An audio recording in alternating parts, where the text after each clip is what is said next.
Hello everyone, meet Lucy, student in psychology, and me, her digital ID wallet issued by the government to offer a wide range of identity services.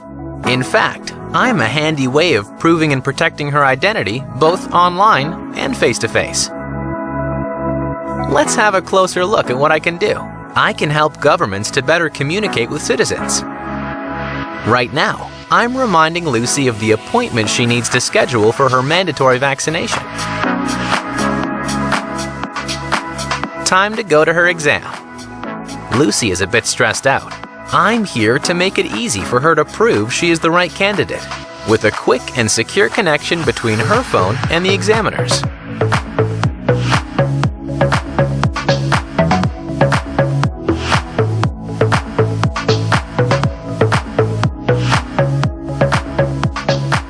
Exam passed successfully. Quick stop at the doctor's before celebrating, and no time to lose. On the way, Lucy uses me to declare her passport lost. She needs it for her upcoming road trip. No issue. She can request an emergency digital passport without having to go to the authority office. I make official admin a lot smoother. And that's not all. I can also help Lucy request a birth certificate, pay her taxes, or prove who she is when onboarding to new services, such as opening a bank account. I allow Lucy to certify her healthcare coverage entitlement. She's able to decide whether to authorize the doctor to access her medical records or not, ensuring her control over her personal data. Lucy needs one more thing before being all set for her trip to Australia: renting a car. I help her share her driver's license credentials online, so that she doesn't have to wait hours in a queue to collect the car when she gets to Brisbane. The rental company benefits from secure and accurate information, and Lucy from a smooth experience. Lucy's friends are waiting for her inside the bar. To allow her to get in, I simply generate a QR code that proves Lucy is old enough, so she doesn't have to share all her ID details with the bar staff. So yes, I'm Lucy's best companion. I protect her identity and official credentials wherever she goes. I provide secured access to public and private services and allow her to have full control over her data privacy. In other words, I give the right access to the right data to the right person. I am also trusted by governments to best support countries' digital transformation, fight against ID fraud, and deliver smooth public services. I am the Thales Digital ID Wallet.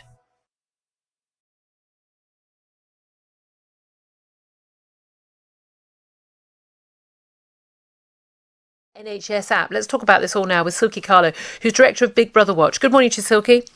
Good morning. I am the furthest person you will ever get from a conspiracy theorist. It is always, in my mind, a cock-up, not a conspiracy. And when people say, oh, there's some big plan to turn us into China and they're all going to watch everything that we do, I sort of roll my eyes and think, yeah, put the foil tin hat on.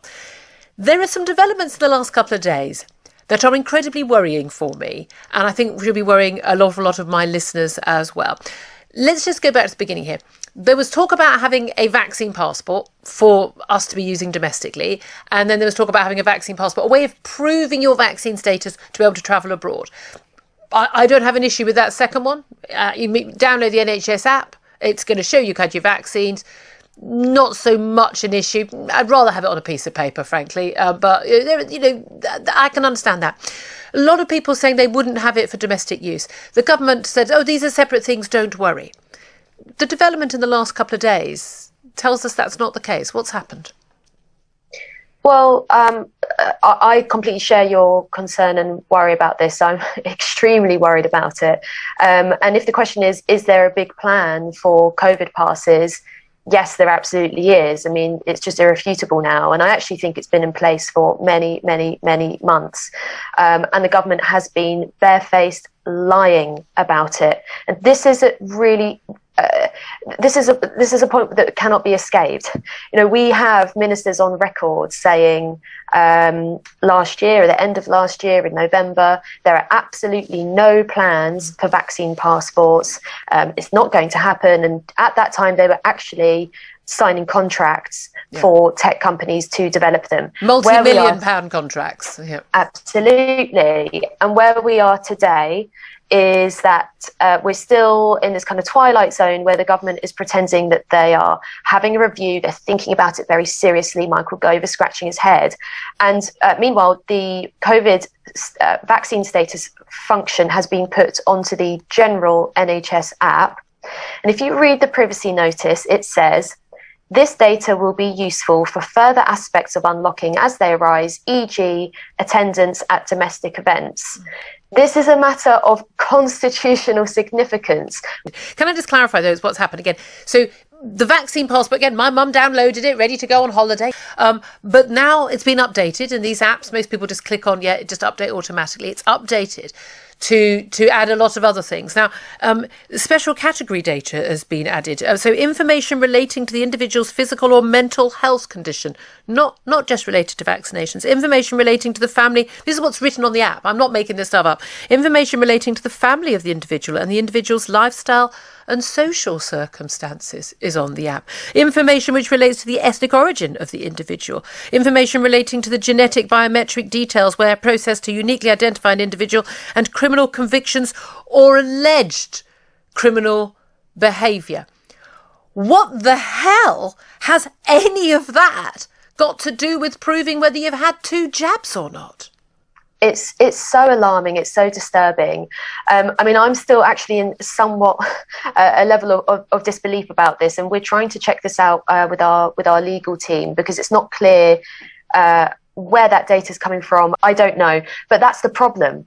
I mean, this is all being done by the back door with very little transparency, by the back door, in a backroom decision that has not been subjected to any kind of democratic process at all. We're going to be expected to show this at civilian checkpoints internally within our own country, I guess starting at concerts and larger events. But that's really the starting point. I mean, how long is it before this becomes schools, colleges, universities, and all the rest of it? Why do they think that we need this? This is the bit I've always argued. If it was just about the vaccines, if the vaccines work, then we don't need it because we'll have the herd immunity. If the vaccines don't work, there's no use to it. This isn't sci-fi stuff. This isn't sort of stuff out Minority Report or anything. We are talking about something that's already happened in China. In China, people are required to have these apps on their phones. You can't do anything, and you get social credit. So if you're a good person, you do the right thing, you get more freedoms. They follow everything that people do, everything they spend, the taxes, every single thing that they do is followed by the government and controlled. This is unbelievably dangerous territory to go down. Yeah, there's an interesting statement by the health minister in the Lords, Lord Bethell, who said that the app is part of an ambitious plan to change our relationship to our medical records. What does that mean? We also know that this is a government that's got an agenda for digital ID, and there's a digital ID framework being drawn up at the moment. They're supportive of facial recognition technologies.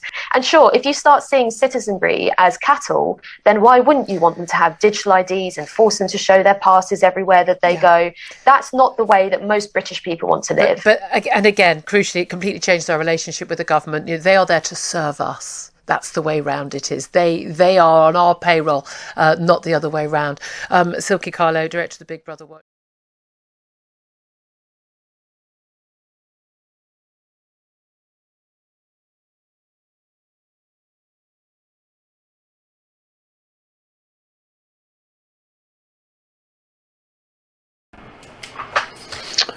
Well, you have a variety of people, and part of it is driven by technology trying to centralize control.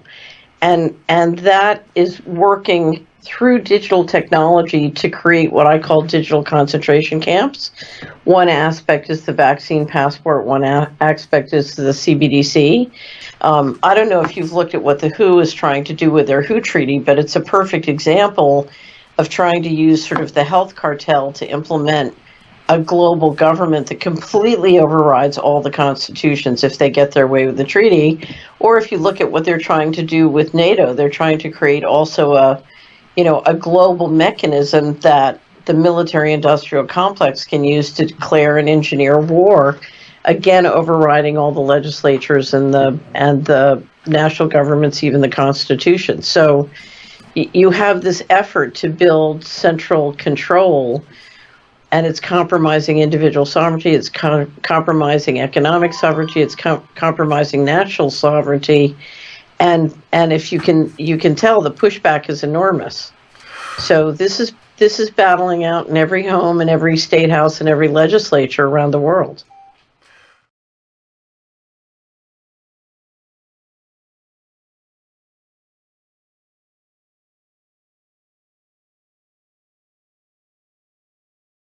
No, I feel like I kind of don't need to introduce Neil Kashkari. You all know who he is. He is president of the Minneapolis Fed, a job he has held for several years. Previously was at Treasury under Hank Paulson during the financial crisis, helped with TARP, one of the thought leaders behind TARP as well. And before that, at Goldman Sachs, originally an aerospace engineer, if I remember correctly. That's right. So yeah, so quite a resume. Doesn't need a ton of introduction. Central bank digital currency. Do you think that is something that you all should be looking into seriously? To what degree should you be looking into it seriously? Just what are your thoughts on CBDC? I mean, as my colleagues at the Federal Reserve have talked about, we are examining it. I'll tell you, my personal bias is I'm pretty skeptical. I keep asking anybody at the Fed or outside of the Fed to explain to me what problem this is solving. I can send anybody in this room $5 with Venmo right now.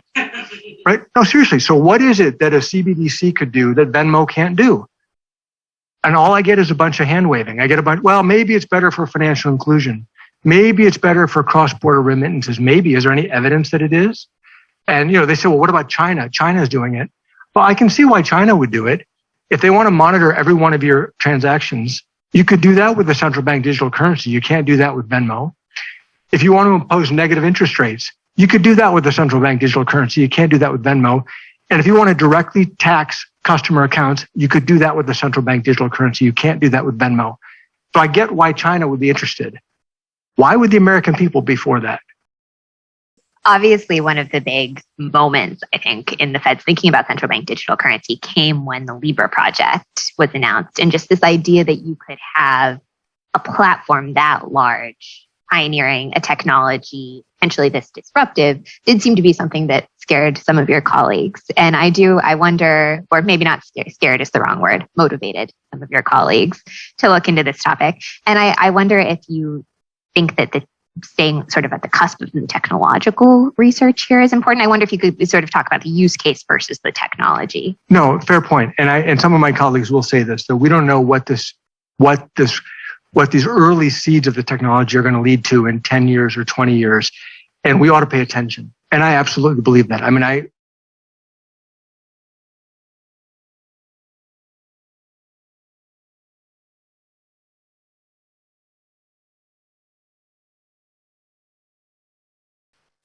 To discuss further this topic of the G20 and its endorsement of the vaccine passport concept advanced at the moment by the World Health Organization, I'm very pleased to say we have with us Leo Hohmann, a man who has had a distinguished career as an investigative journalist, publishing in any number of important outlets, including Front Page Magazine, LifeSite News, The Drudge Report, Global Research, Gateway Pundit, and WorldNet Daily.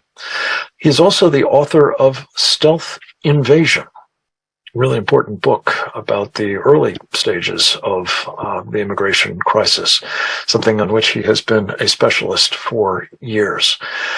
We've asked Leo Hohmann to discuss with us this topic of what the G20 has now done in its declaration endorsing vaccine passports and effectively putting in motion mandates for their use pursuant to the direction of the World Health Organization and its Director General, Tedros Ghebreyesus, a, proxy for, puppet of the Chinese Communist Party.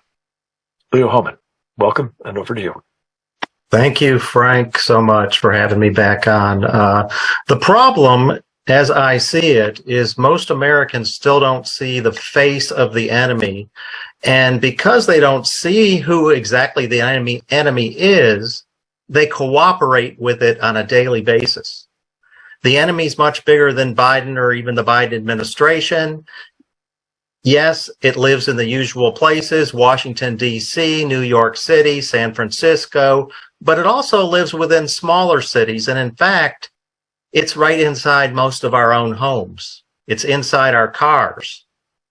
It has a connection to your laptop, your cell phone, your Ring doorbell system, your Alexa, your robot vacuum cleaner, your digitally equipped refrigerator, your smart meter utility connection, your doctor's office, your health insurance plan, your retirement plan, your children's schools, many of our churches, and the boardrooms of the major companies that we work for. As the world now stands, it is everywhere. It's digital, it's connected.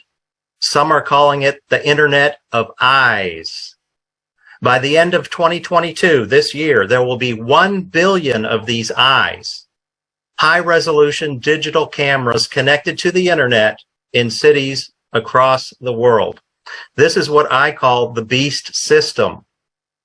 Right now, there's dozens of pilot programs being launched around the world on how to create and manage this new digital control.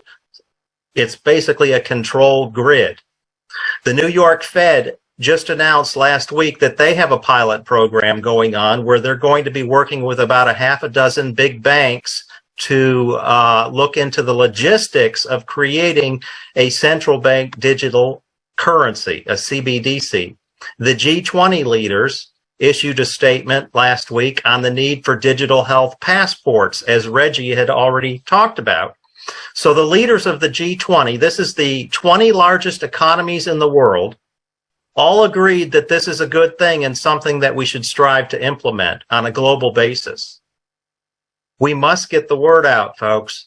The vaccine passports of 2021 are not dead.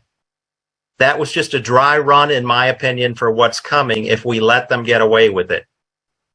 Have you heard any of the candidates in last week's election talking about this? I haven't. Also, just in the last few days, Scotland's government announced they're rolling out a new digital ID platform, a single ID number that will be required to access all public services. That includes Social Security, the national healthcare system, banking. It will be all connected, and Experian credit scoring company is going to have a tie-in to this system, if that tells you anything. Canada has been working on a similar program, which they were openly advertising last year. They will be selling the digital ID to the public based on 3 key words: safety, security, and convenience. Whenever you hear one or more of these 3 words connected to a new digital product, run from it. It's part of the ruse to draw you into a global surveillance system that will lead to a social credit scoring system along the lines of what China already has in place. The infrastructure for this system, folks, is already largely in place in America and in the Western world. We just don't know it yet. It's a well-known fact that Joe Biden is, as Frank has rightly called him on several occasions. I've heard Frank Gaffney call him a, quote, wholly owned subsidiary of the CCP. But we ended up with Joe. France keeps ending up with Macron, Canada with Trudeau, New Zealand with Jacinda Ardern, the Netherlands with Mark Rutte. You see the pattern? Every one of these Western leaders is a stooge of the World Economic Forum, which is the driving force behind the digital global ID system and the global digital money system that they're trying to get in place to replace cash. And as Reggie mentioned, it's not just digital, it's programmable. It's well past time that we realize the governments of the formerly free world are no longer representing their people or their countries. They're selling us off using our data as a commodity to the highest bidders in the tech industries. None of them should be in power. Most were installed illegitimately. We personally, as human beings, are being viewed by these technocratic elites at the G20 as nothing more than human capital, raw material like any other physical asset, not unique human beings with a soul and a free will. And they now have robots to do most of the jobs that we humans used to do. This is where the climate agenda comes into play. It's not about the environment. It's about depopulating the world and increasing the level of control over our lives among those of us who remain. We still have time to defeat this beast system, but time is running short. We are going to see a convergence in the months ahead. 2023 is going to be a key year where we see a convergence of the digital dollars with the digital ID system. When this happens, the beast system will be fully built out with a full-blown social credit scoring system. Most of it has already been built out, especially on the digital ID front. They just need to do more work on the digital money system, and then they will marry the two together, and bingo, we all become slaves.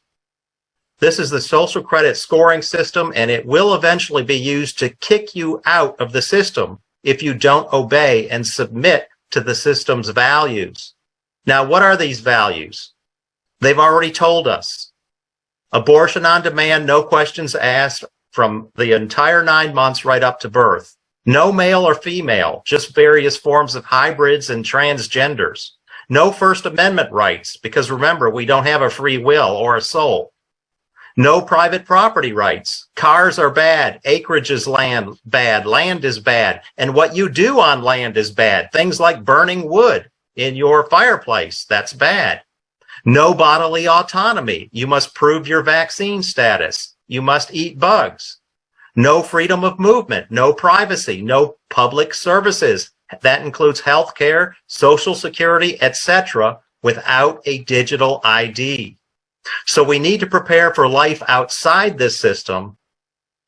And because if they're successful, they will eventually kick you out of the system anyway. This is the resurrection, in my opinion, of the Tower of Babel and the Babylonian system. It does have a spiritual element to it, which I won't get into here today. But how do we prepare for it? Get back to basics. Think at a micro level. We're so used to thinking at a macro level. Who are we going to get in the White House? Who are we going to get in the U.S. Senate seats?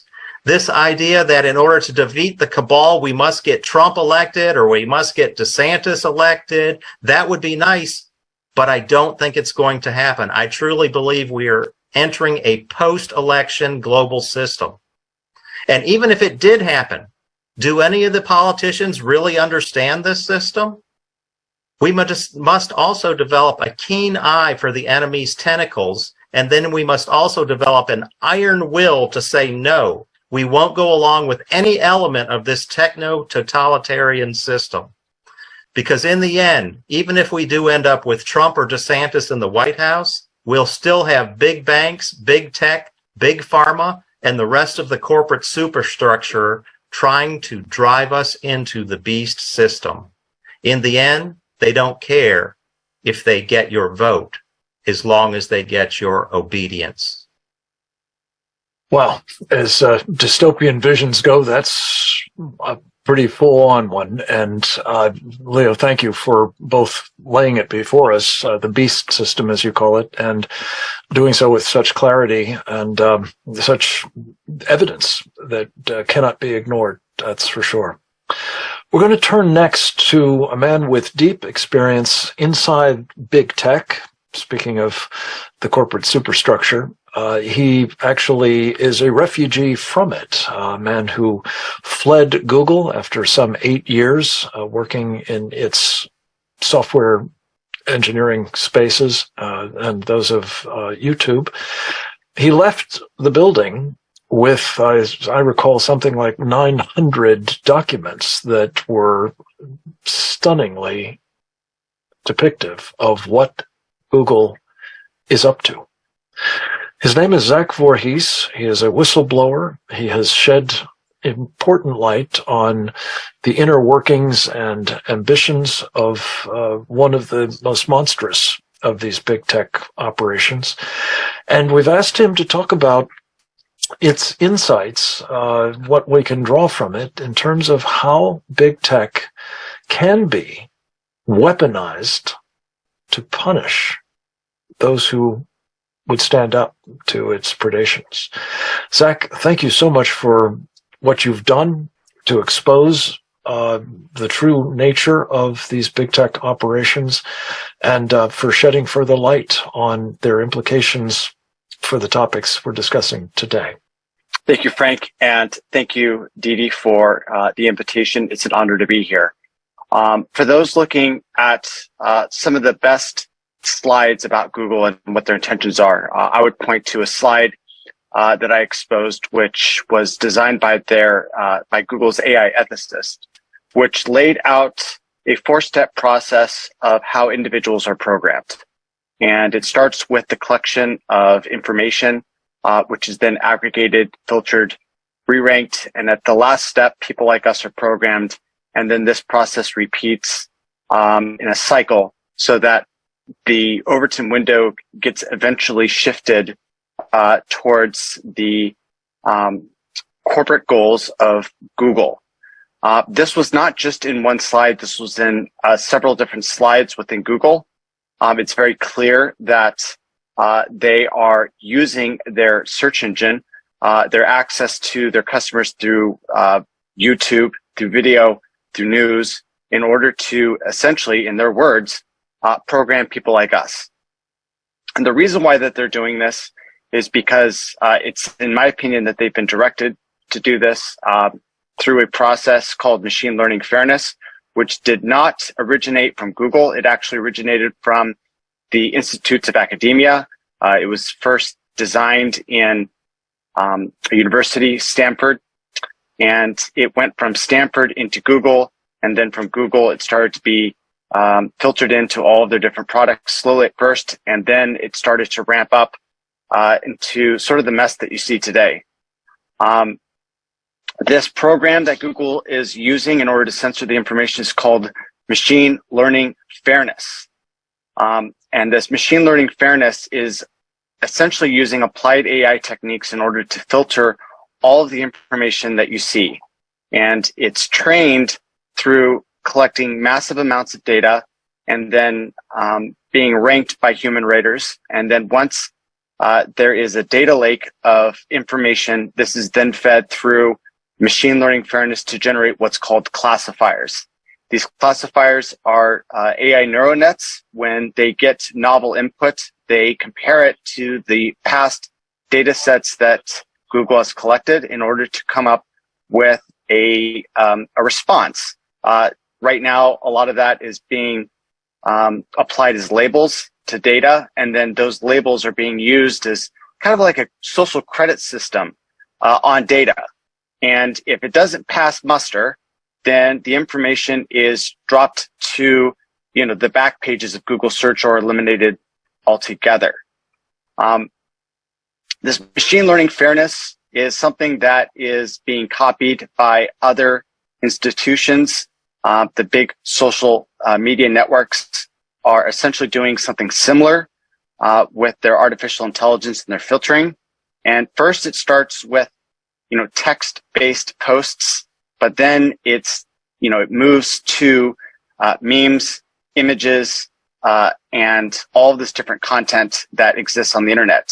Apple announced a few years ago that they were going to start searching through all of the users' photographs on their Apple device, specifically their iPhone, iOS, in order to search for what they called, child exploitation material. But I believe that the real reason is that they want to be able to get their foot in the door so that they can search, your photos to see, and profile the individual users. Because essentially, if, big tech can peer into, your private repositories of information, then they're able to generate a very high degree of profiling on what the user's tendencies are going to be. And it's my opinion that this is going to form the basis of a social credit score.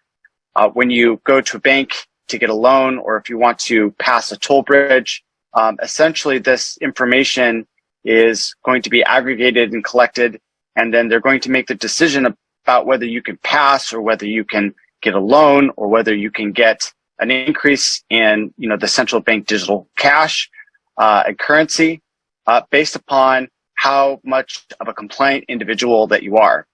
And what's really scary is that, this social credit system is not going to be siloed on the individual user. There are indications from China that this also extends to your family and your friends, such that if you are dissident, if you are counter-narrative, if you don't go along with whatever the current thing is, then it's not just going to be you that's going to be punished, it's going to be your entire social network, which then turns your social network against you in order to have, it basically turns your friends into ideological commissars that are going to be using their influence in order to silence those that go against the system.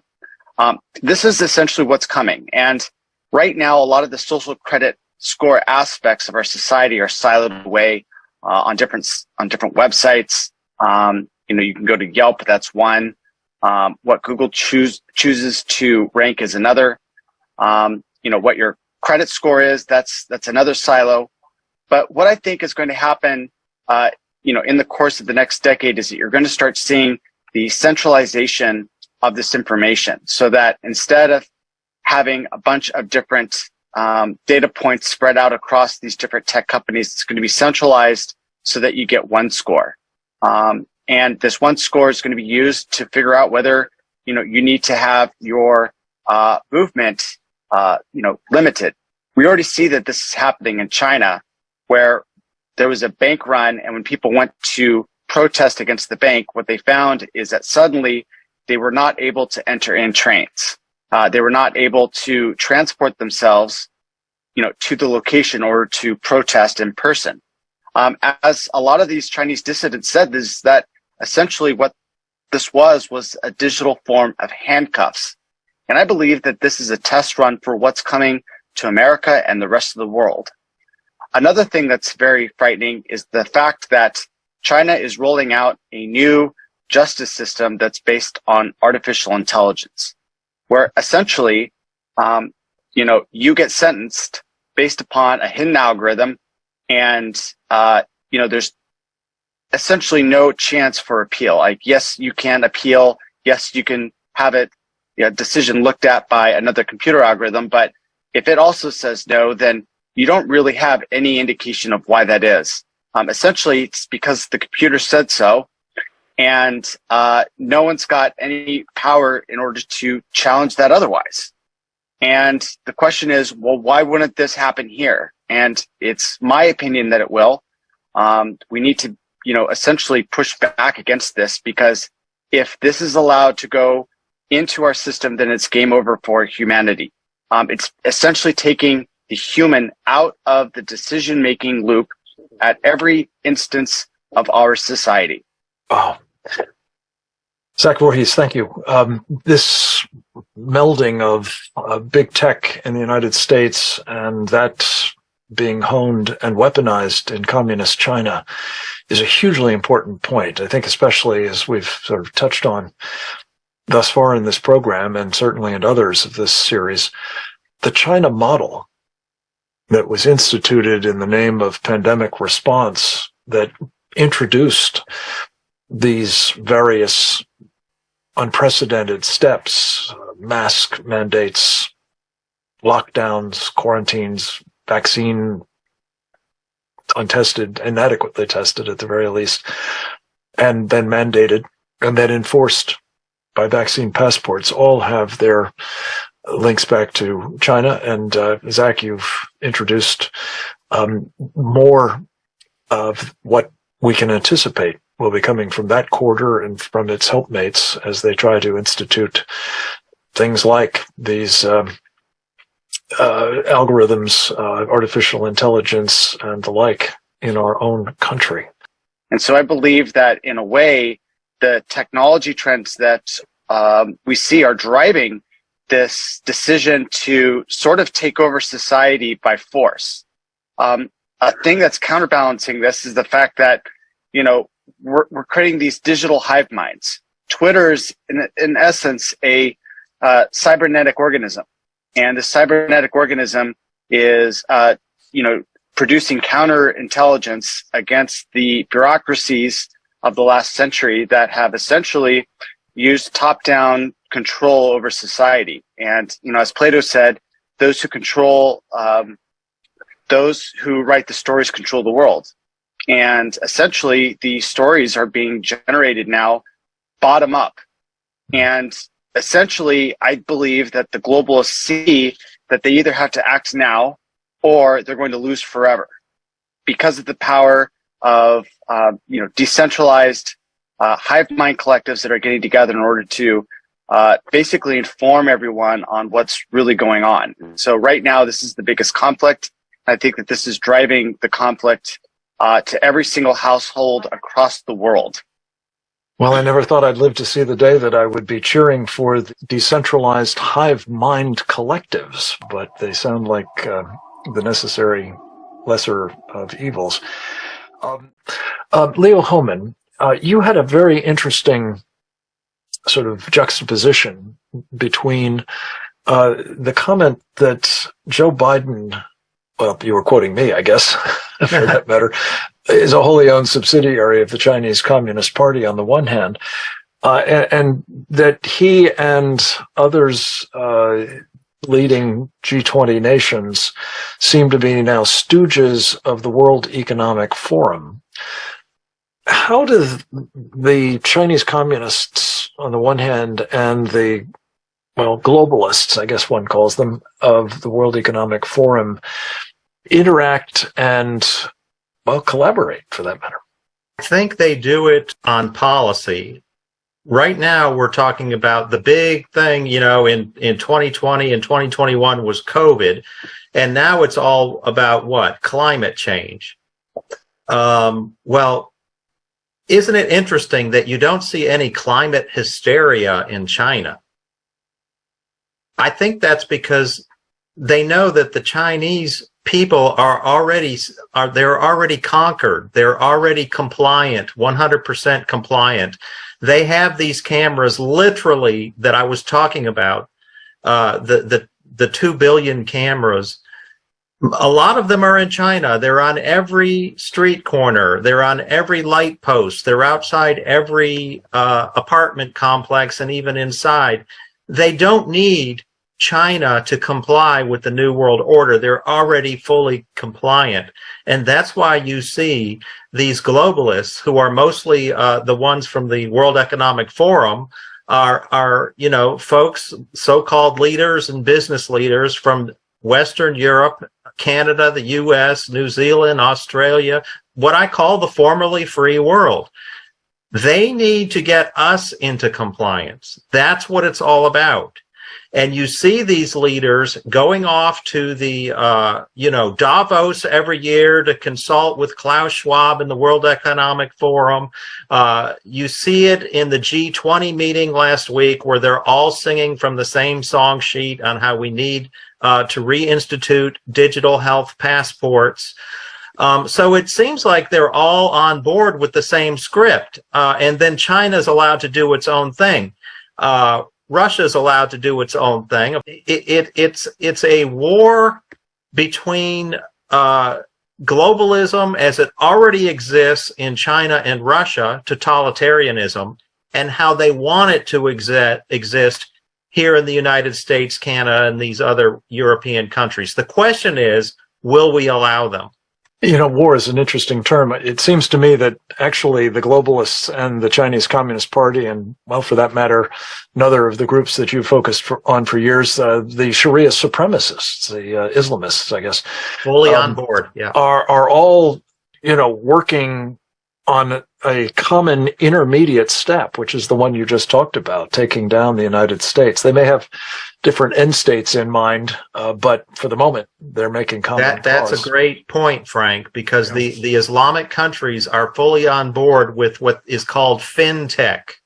That is the financial element of all of this Green New Deal, smart smart economy, sustainability stuff that we see going on at the World Economic Forum and the UN. The Islamic countries want to be the chief financiers of all of it.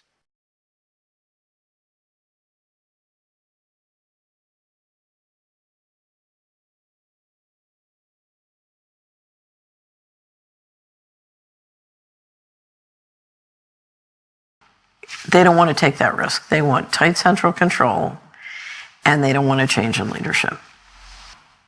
Right. So what you're doing is you're moving everything into a one world government that will have very tight central control, and you will have everyone on a digital transaction system where you can control them spatially, and you can control what they do, what they think, what they spend money on. So if you think of the Chinese social credit system, you know, they're basically, if I can put you on a digital currency system, you know, CBDC, central bank, you're totally financially controlled and totally financially dependent.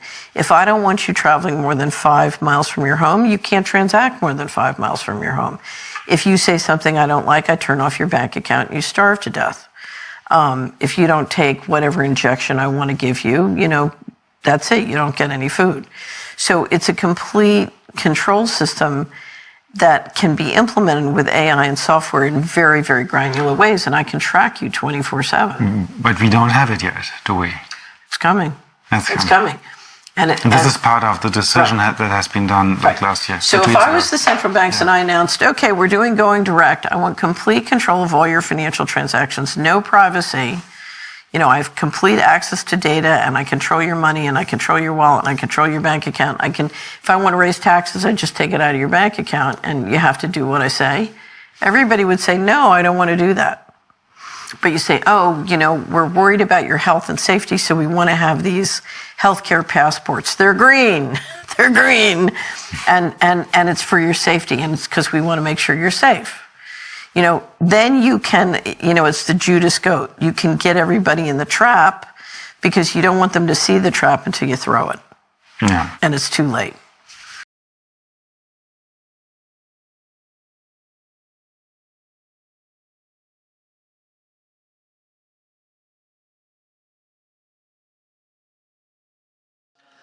The way we see it, CBDC has the potential to break barriers, to improve financial inclusion, at least in 3 aspects.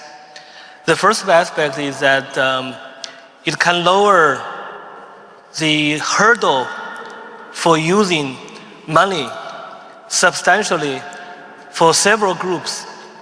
One group is those people without bank account. And another group will be those people without smartphone, because CBDC does not even require smartphone. Actually, the third group that CBDC can potentially help is those people without internet access, without phone, because CBDC can be stored in a store value card. The second aspect that CBDC can help improve financial inclusion is because of its legal tender status. Because CBDC is an obligation of central bank. And the obligation of central bank is a legal tender in every country. So it is widely accepted. That creates potential value for everyone to use it. And finally, the third way we think CBDC can improve financial inclusion is through what we call programmability. That is, CBDC can allow government agencies and private sector players to program, to create smart contract, to allow targeted policy functions. For example, welfare payment. For example, consumption coupon. For example, food stamp. By programming CBDC, those money can be precisely targeted for what kind of people can own and what kind of use this money can be utilized. For example, for food. So this potential programmability can help government agencies to precisely target their support to those people who need support. So that way can also improve financial inclusion.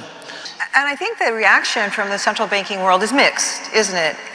Some people are running towards it, some are more cautious. And so we're now going to get two central banking voices in here.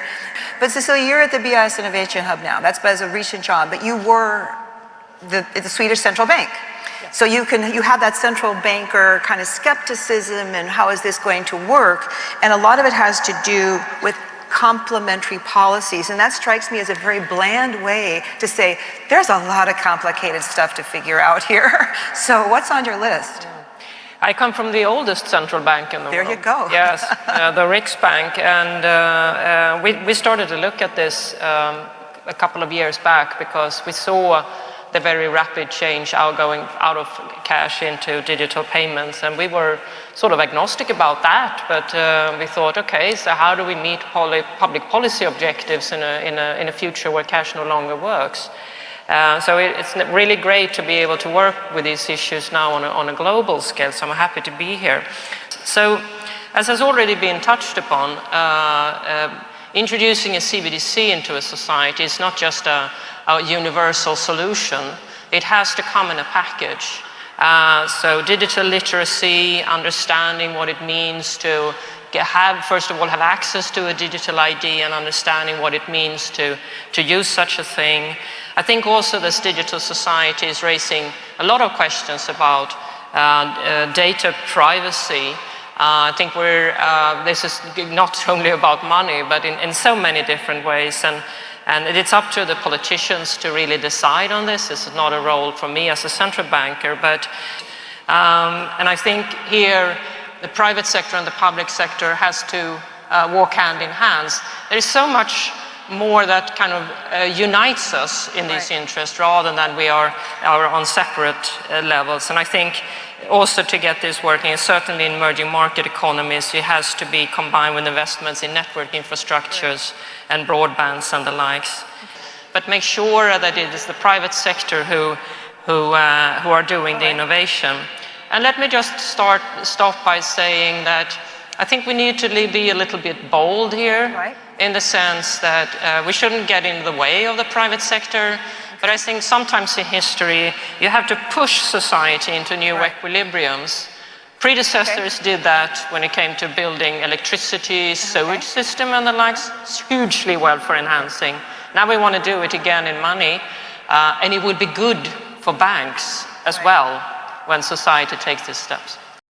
Bo, just a quick question. When you look out at what's happening so far in this sphere, do you see any ways in which the transaction data is so helpful are being used now or could be used or should be put into a plan? Just any specific example? Well, I can give you one example in China because I personally experienced it, right?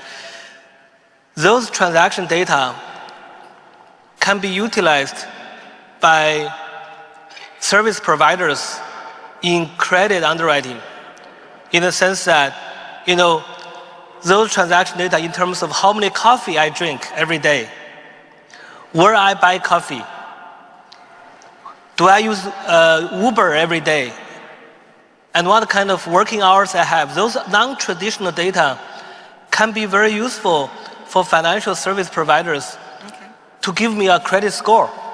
And based on that credit score, the financial service provider give me a credit line without any face-to-face due diligence. That's a big saving because traditionally, banks, they need to do due diligence. They need to meet with us face-to-face. They need to even visit my home if they want to give me a home equity loan, right? So there's a lot of cost associated with traditional credit underwriting.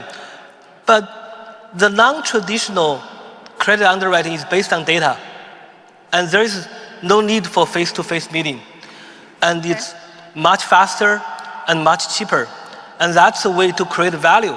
And we see a lot of that already in China because we have very good mobile payment system in China, and those service providers, they are providing a lot of additional financial service in addition to payment, and that can be very profitable. And that's the value we are talking about to make it attractive to private sector players to join this ecosystem.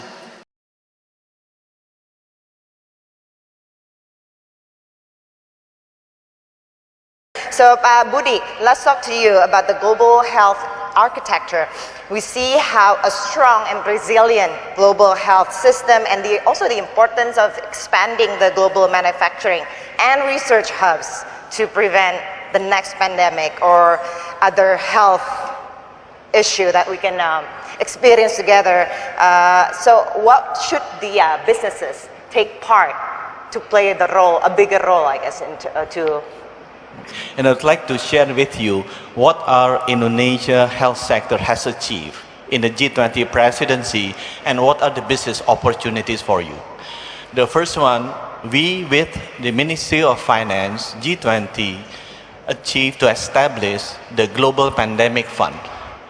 1.4 billion US dollar has been pledged from 24 institutions. Clear result.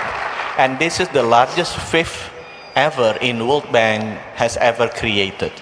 So hopefully in the next 5 years, 10 years, it will increase the size of the fund to 10 billion US dollar, which is the gap annually. 10 billion US dollar annually, which is the gap that is needed to prepare the world from the future pandemic. What are the business opportunity for you? 10 billion US dollar in health sector. So start investing in health. So the second deliverables that we achieved. In health crisis, money is not enough.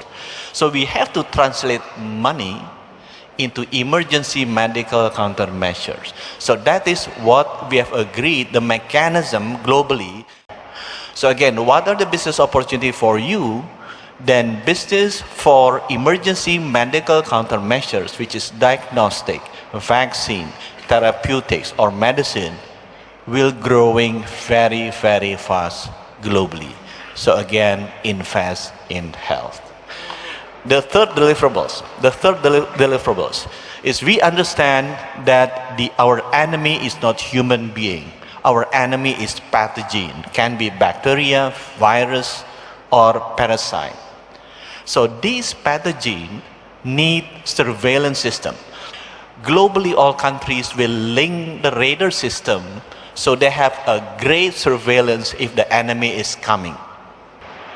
This is an opportunity for you to move into biotechnology because this is the biggest threat of humanity. So people, the government will politically be pushed to spend into this sector.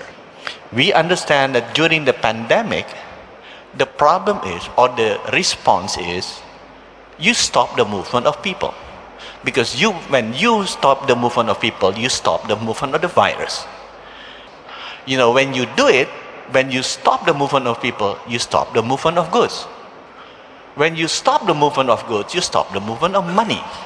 When you stop the movement of money, you create social issues. You only have health issue, you create social crisis. When you have social crisis, you have political crisis. So now we also identify these issues and we realize, hey, health ministers, when we have another pandemic, we have to limit, not stop, the movement of the people. So let's have a digital health certificate acknowledged by WHO. If you have been vaccinated or tested properly, then you can move around. G20 country has agreed to have this digital certificate using WHO standard, and we will submit into the next World Health Assembly in Geneva as the revision to international health regulation. So you mentioned that the enemy now is not human anymore, but is a virus, but also the enemy of investors and business communities is uncertainty. How can we ensure them, again, to pick the right country to invest, especially there's an opportunity in the health industry, that the government will make sure, will guarantee that their investment is secure? I'm a banker for 30 years. I'm only health minister for 1 year and 9 months. So, but I can share with you. I do understand when you try to direct investment or procurement, that you can be sued in WTO.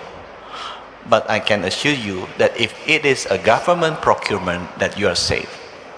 So for Indonesia, Pak Jokowi is very, very clear that for every government procurement, we will buy from the company that produce in the country, because under WTO rule is safe. And by the way, so if I say this, I believe that all reasonable businessmen will start investing on health sector, because they kill most of the people. It's very close to my heart. So then start investing. I know that you still have to invest in tourism and energy, but prioritize health. and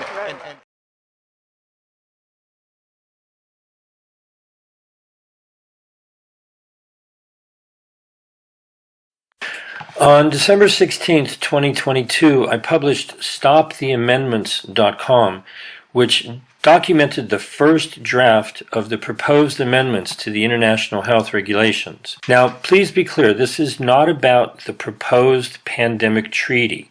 If anyone says the word treaty, they're talking about something completely different. This is about what is currently a 46-page document that includes over 300 proposed amendments to half of the articles in the International Health Regulations and 5 of the 9 annexes, as well as 6 new articles and 1 new annex.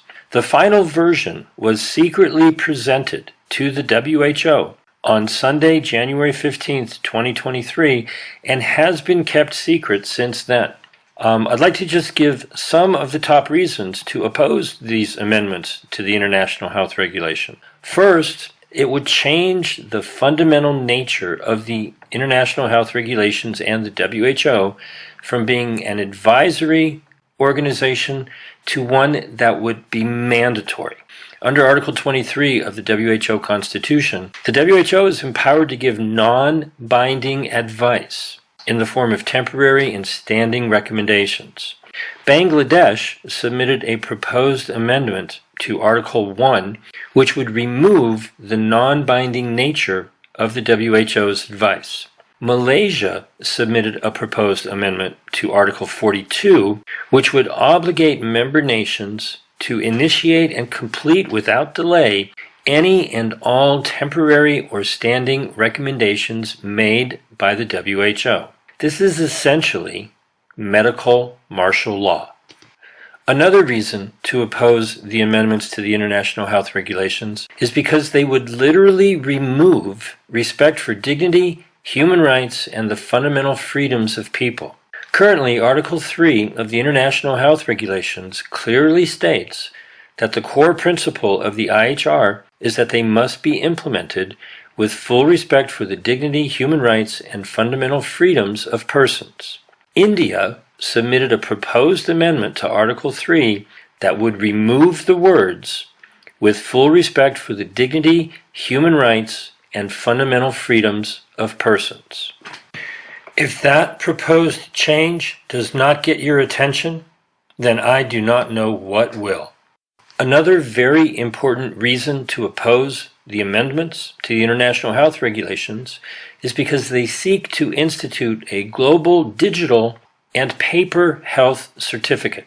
The 27 nations of the European Union, the 5 South American nations of the Southern Common Market, the member nations of the Eurasian Economic Union, and Brazil, Indonesia, and India together have submitted numerous proposed amendments to Articles 18, 23, 24, 27, 28, 31, 35, 36, 44, and Annexes 6 and 8 that are designed to implement prophylaxis certificates, testing certificates, vaccine certificates, recovery certificates, travelers' health declarations, and passenger locator forms as part of a QR code-based health data system that is a direct assault on the unalienable right of personal health privacy that is supposed to be protected and must be protected under the Fourth Amendment.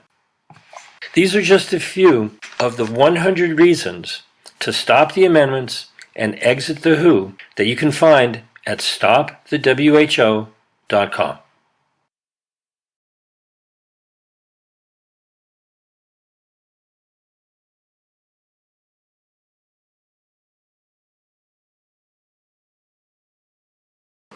In the midst of political turnover, how do we maintain political attention to pandemic preparedness and response? How do we maintain the thread, keep the focus? I think around the world, populations are over COVID, but as we know, COVID ain't over us and requires a continuing level of focus. And also, of course, it remains the moment to seize, to make lasting change so that the world can cope with a future outbreak with pandemic potential far better than we were able to do on the run this time. Can I say, I'm actually quite encouraged at the number of trains that are moving in response to not only the independent panel report, but a range of other reports and recommendations too. You do have negotiating processes in Geneva for a new pandemic legal instrument of some kind. You have the International Health Regulation review process underway. You have the pandemic fund at the World Bank. Not a lot of money in it yet, but you know, it's work in progress. WTO made a little progress, but you know, I'd like to see more, but you know, it's focused on the task. Countermeasures, there's a lot of discussion and debate going on, and undoubtedly we'll hear more about that today, and very interested in what CEPI is announcing with Institut Pasteur, that really keeping the focus of world leaders on these issues through a kind of Global Health Threats Council is very, very important. And we'd like to see the high-level meeting in New York in September focus on that. But suffice to say, because of the ongoing momentum of COVID, not least in China now, I think there's a chance to keep the focus on and get the lasting reforms that we need to do better next time, learning from this rather sad experience of the last 3 years. Thank you. Tony, let me ask you, you've said interested in your perspectives on maintaining political focus as well. Yeah, well, the best way to maintain political focus, because, I mean, the reality is for the political debate in many, many countries now, COVID is in the rearview mirror. I mean, it isn't, but believe me, most the people sitting in Downing Street at the moment are not talking about COVID. And at the G7 and the G20, I think you won't get the focus you need unless it's clear two things. One, that there is an ongoing challenge and opportunity, and I think that is not just about COVID, it's about the fact that we are going to have a whole slew of new vaccines, injectables, that are going to deal with some of the worst diseases in the world, that give us the opportunity to make big changes in the health of the world. And if you want the politicians to focus, they need to think, look, this is coming down the track soon, because if you tell them about a future pandemic, they'll kind of go, yeah, no, maybe someone else's problem. But you tell them, actually, in the next few years, you're going to have the opportunity to make a big difference to the healthcare of your population. That will focus them. But the second thing they need is to focus on the opportunities to change healthcare that have arisen as a result of our experience of COVID. Because, you know, when all's said and done, it was still a pretty remarkable operation. And by the way, you know, CEPI did a fantastic job. You guys deserve a lot of congratulations for it. But so I think it's around things like, how do you make sure you get the right scientific cooperation and the cooperation between the regulatory authorities, so in the future you can clear things much faster? You've got to get the right people in a partnership together to work out how they create the mechanism so that in the future it's better than it was in the past. And that is about getting the major pharmaceutical people, life science people, working with the regulators, with the governments understanding what it is they need to do. And I also think this issue to do with the technology and the digital infrastructure, I just want to emphasize how important I think that is. Because in the end, you need the data. You need to know who's been vaccinated and who hasn't been. Some of the vaccines that will come on down the line will be multiple, there'll be multiple shots. So you've got to have, for reasons to do with the healthcare more generally, but certainly for a pandemic or for For vaccines, you've got to have a proper digital infrastructure, and many countries don't have that. In fact, most countries don't have that. That's what we need to do. But if you want the politicians to focus on a plan, I promise you, it's got to be because they think in the next few years, not in the broad future, it's going to matter to them to have that plan.